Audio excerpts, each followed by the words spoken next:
മാന്യപ്രേക്ഷകർക്ക് സ്വാഗതം.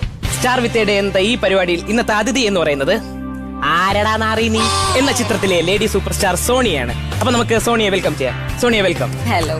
ഇരിക്കൂ. അപ്പൊ ഞാൻ ആദ്യം തന്നെ എടുത്തു ചോദിക്കട്ടെ, ഒരു വ്യത്യസ്തമായ ഡ്രസ്സിംഗിലാണ് അല്ലേ താങ്കൾ ഇന്ന് വന്നിരിക്കുന്നത്? അയ്യോ, ഇത് വ്യത്യസ്തമായ ഡ്രസ് അല്ല. അല്ല. ഞാൻ ആക്ച്വലി ഇട്ടുകൊണ്ട് വന്നത് ഒരു ടീഷർട്ടും കുട്ടി പാവാടയാണ്. അപ്പൊ ഏതോ ഒരുത്തൻ അവിടെ കൊണ്ട് ടേബിൾ ഫാൻ വെച്ചു. പിന്നെ ഞാൻ അവിടെ നിന്ന് ക്യാമറമാന്റെ കയ്യിലും കൊണ്ട് എടുത്തോണ്ടാണ് വന്നേക്കുന്നത്. ക്യാമറമാൻ ജെട്ടിയിൽ നിൽക്കുന്നത് കാണാൻ വേറെ ആരും വരില്ലല്ലോ. ഒരു മിനിറ്റ്, ഈ കോമഡിക്ക് ഞാനൊന്ന് ചിരിച്ചു തീർത്തോട്ടെ. ഓക്കെ സോണിയ, സിനിമയെ കുറിച്ച് എന്താ തീർന്നിട്ടില്ല? Okay fine. ഓക്കെ സോണി, ഞാൻ സിനിമയെ കുറിച്ച് ചോദിക്കാം. സോണിയുടെ സിനിമാ സെറ്റിൽ സോണി അലിഗേഷൻസ് ഉണ്ടാക്കുന്ന ഒരു സംസാരമുണ്ട്, അത് ശരിയാണോ? ഓ മൈ ഗോഡ്, അത് ഇവിടെ അറിഞ്ഞു? അലിഗേഷൻസ് ഉണ്ടാക്കാറുണ്ട്? തീർച്ചയായും. സത്യം പറഞ്ഞാൽ എനിക്ക് സമയം കിട്ടാറില്ല. എനിക്ക് ലൊക്കേഷനിൽ ചെന്ന് കഴിഞ്ഞാൽ ആകെ എനിക്ക് അഭിനയിക്കാൻ മാത്രമേ സമയം കിട്ടാറുള്ളൂ.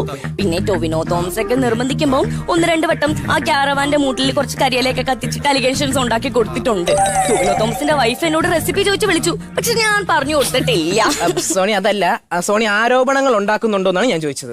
ആരോപണങ്ങൾ ആർക്കാണ് മിസ്റ്റർ ഇല്ലാത്തത്? ആർക്കാണ് ഇല്ലാത്തത്? ലാലേട്ടന് നേരെയില്ലേ? മമ്മൂട്ടി സാറിന് നേരെയില്ലേ? ഉണ്ട്. പിഷാരടിക്ക് നേരെയില്ലേ? സോണിക്ക് തെറ്റി. പിഷാരടിക്ക് നേരെ ആരോപണങ്ങൾ ഇല്ല. ഇല്ല. അടുത്ത ആഴ്ച ഒരു സിനിമയുടെ ഷൂട്ടിന് പുള്ളി വരുന്നുണ്ട്. ഉണ്ടാക്കാം. സിമ്പിൾ അല്ലേ? ഓക്കെ, അതൊക്കെ പോട്ടെ. ഇപ്പൊ മലയാള സിനിമയിലെ മഞ്ജു വാര്യരെ പോലെയും ഉർവശിയെ പോലെയും ഒപ്പത്തിനൊപ്പമാണ്. അയ്യോ, ഒപ്പം എന്നൊന്നും പറയില്ലേ പ്ലീസ്. ഓക്കെ, സോണിയുടെ എളിമ ഒരു പടി മേലെ. ആക്ച്വലി ഞാൻ അങ്ങനെ തന്നെയാണല്ലോ. ഓക്കെ, ഒരു പടി മേളില്. അപ്പൊ എങ്ങനെയാണ് ആ മലയാള സിനിമയിലേക്കുള്ള വരവ്? സത്യം പറഞ്ഞാൽ ഞാനത് ഇപ്പോഴും ഞാൻ ഓർക്കുന്നു. ലുല്ലുവിലാണോ ഫോറമിലാണോ എന്ന് ഞാൻ ഓർക്കുന്നില്ല. ഞാൻ പോയി മണ്ണെണ്ണയും ഗോതമ്പും വാങ്ങിച്ചു. സൂര്യകാന്തി എണ്ണയും ചോളവും വാങ്ങിച്ചു വരുന്ന സമയത്ത് എന്റെ ATM കാർഡ് ഒന്ന് മിസ്സായി. ഞാൻ ഭയങ്കര ടെൻസ്ഡ് ആയിട്ട് നിൽക്കുന്ന ടൈമില് നമ്മുടെ ഈ പടത്തിന്റെ പ്രൊഡ്യൂസർ നമ്മുടെ രാജ് സാറാണ് എന്റെ കാണാതെ പോയ റേഷൻ കാർഡ് കണ്ടുപിടിച്ച് എന്റെ സൈക്കിളിൽ വെച്ചൊന്ന് കയറ്റി വിട്ടത്. ആളൊരു പാവമായത് കൊണ്ട് തന്നെയാണ് അങ്ങനെ. അത് അപ്പം സോണിയെ പറഞ്ഞു വെച്ച് നോക്കുകയാണെങ്കിൽ എനിക്ക് മനസ്സിലായി എങ്ങനെയാണ് സിനിമയിലേക്ക് വന്നത്. അപ്പൊ ഞാൻ ചോദിക്കട്ടെ, മലയാളത്തിൽ നിന്നാണ് വന്നത്. അപ്പൊ ഇപ്പോ തമിഴ്, തെലുങ്ക്, കണ്ണടിച്ചു ബാക്കി പറ. എന്തിന് കണ്ണടിച്ചു ബാക്കി പറ? അതല്ല, ലാംഗ്വേജ് ആണ് ഞാൻ ഉദ്ദേശിച്ചത്. അഭിനയിച്ച് ഇതൊന്ന് കട്ട് ചെയ്തിരുന്നേ സംഭവം വൈറലാ. ഏത്? ഈ കണ്ണട കോമഡി. Okay, comedy. അപ്പൊ ഞാനൊന്ന് ചോദിക്കട്ടെ, ഇത്രയും ഒരു എക്സ്പീരിയൻസ് ഉള്ളതുകൊണ്ട് ചോദിക്കാണ്, താങ്കളുടെ ഷൂട്ടിംഗ് ലൊക്കേഷനിൽ ഡ്രഗ്സ് ഉപയോഗിക്കുന്നുണ്ടെന്ന് ഞാൻ പറഞ്ഞു, അത് നിഷേധിക്കാൻ പറ്റുമോ? ഇല്ല, കാരണം ഞാൻ വേണ്ടാന്ന് ഒരുപാട് വട്ടം പറഞ്ഞിരുന്നു. പക്ഷെ പ്രൊഡ്യൂസറിനെ നിർബന്ധം കൊണ്ട് തന്നെയാണ്. നിർബന്ധിച്ചിട്ടാണ്? അതെ, ഞാനൊരു നാടൻ പെൺകുട്ടി ആയതുകൊണ്ടും കൂടെയാണ് വളരെ ഉപയോഗിക്കണം എന്ന് നിർബന്ധിച്ചിരുന്നു. എനിക്ക് പക്ഷെ വളരെ കുറച്ച് ഉപയോഗിക്കുന്നതാണ് ഇഷ്ടം. എന്ത്? ഡ്രസ്സല്ല, ഡ്രഗ്സ്. അതിപ്പോ ഏത് ഫീൽഡിലാണ് ഇല്ലാത്തത്? നിങ്ങളുടെ ഫീൽഡില്ലേ? അങ്ങനെ നമ്മളെ ഫീൽഡിൽ ഇല്ലേന്ന് ചോദിച്ചാൽ ഉണ്ട്. എനിക്ക് തരൂ, അടുത്ത ക്വസ്റ്റ്യൻ തരൂ. അങ്ങനെ. ഓക്കെ, അപ്പൊ ഇപ്പോഴത്തെ ജനറേഷൻ എന്ന് പറഞ്ഞാൽ സിനിമ ഇറങ്ങുമ്പോൾ മുമ്പ് തന്നെ ആക്ച്വലി റിവ്യൂ പറയുന്നുണ്ട്. അത് സിനിമയെ ബാധിക്കുന്നുണ്ട്?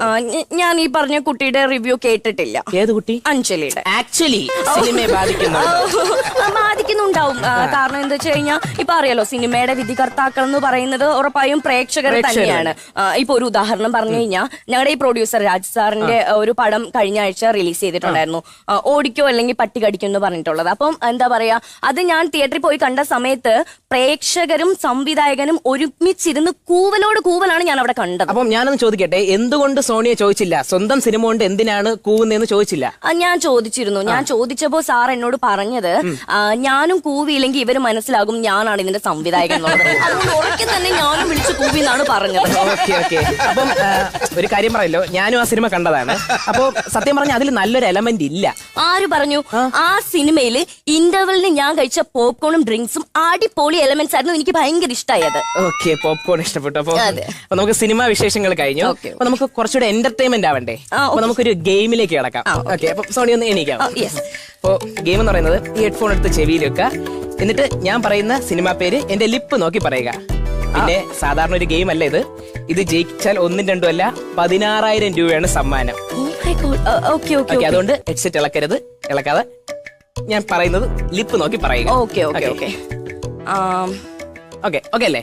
ഓക്കെ. പഞ്ചവർണ്ണ തത്ത. അത് നിനക്ക് 15 തന്ത. പഞ്ചവർണ്ണ തത്ത എന്നാ ഞാൻ പറഞ്ഞത്. സോറി, അത് ചെവിന്ന് ഊരില്ലേ, എന്നാൽ ഔട്ട് ആവും. ഓക്കെ, സെറ്റ് അല്ലേ? സാറേ, സോണിയ മേഡത്തിന്റെ അച്ഛൻ ആക്സിഡന്റ് ആയെന്ന് വിളിച്ചു പറഞ്ഞു. അയ്യോ, ആണോ? നോ നോ നോ നോ ഇതുവരെ ഞാൻ സമ്മതിക്കൂല. ഈ കളിയിൽ നിന്ന് ജയിക്കാതെ സോണി ഇതിൽ നിന്ന് പിന്മാറുന്ന പ്രശ്നമില്ല. അതല്ല, അച്ഛൻ ആക്സിഡന്റ് ആയി. അച്ഛൻ ഉറങ്ങാത്ത വീട്. ഇനിയിപ്പൊ അച്ഛൻ ഉറങ്ങി വീടെന്നാവുമല്ലോ. അതല്ല, അമ്മ കരയുന്നു. അമ്മയുടെ നായര് അങ്ങേര് പോയെന്നാ പറഞ്ഞ. അതല്ല, ഏണിന്ന് താഴെ വീണു. മണിമുഴക്കം. അങ്ങേര് വീണപ്പോ മുഴങ്ങി കാണും. ഇപ്പൊ പറയും മരത്തിന്റെ മേളിൽ നിന്ന് വീണ്. മാനത്തെ കൊട്ടാരം, മാനത്തെ കൊട്ടാരം. ഇപ്പൊ അങ്ങേര് ആ കൊട്ടാരത്തിലായിരിക്കും. മുറിവ് വീണിട്ട് മുറിവ്. ശ്രീധരന്റെ ഒന്നാം തിരുമുറിവ്. ഒന്നല്ല, ദേഹം മുഴുവനും മുറിവുണ്ടെന്നാ പറഞ്ഞ. പഞ്ചായത്ത് ആശുപത്രി കൊണ്ടുപോയി. സഞ്ജയനം 5ന്റെ അന്ന്. സോണി ഇതിങ്ങ് തരൂ, നമുക്ക് ഈ മത്സരം നിർത്താം. സോണി ജയിച്ചിട്ടുണ്ട് ഈ മത്സരത്തിൽ. ഓക്കെ. ആക്ച്വലി ഞാൻ അപ്പളേ പറഞ്ഞില്ലേ ഈ കളിയിൽ നിന്ന് ജയിക്കാതെ സോണി ഇതിൽ നിന്ന് പിന്മാറുന്ന കാര്യമില്ലെന്ന്. അപ്പൊ ഹൈഡ്രോളി എങ്ങനെയുണ്ടായിരുന്നു എന്റെ ഗെയിം? ഓക്കെ, കൊണ്ട് കേറി. പക്ഷെ ചെറിയൊരു പ്രശ്നമുണ്ട്. എന്താ? സോണിയുടെ അച്ഛൻ ചട്ടി കേറി. ജട്ടി കീറിയോ? അങ്ങനെയും പറയാം. അപ്പൊ എന്റെ 16,000 ആദ്യം എന്റെ അച്ഛന്റെ 16, അത് കഴിഞ്ഞത്.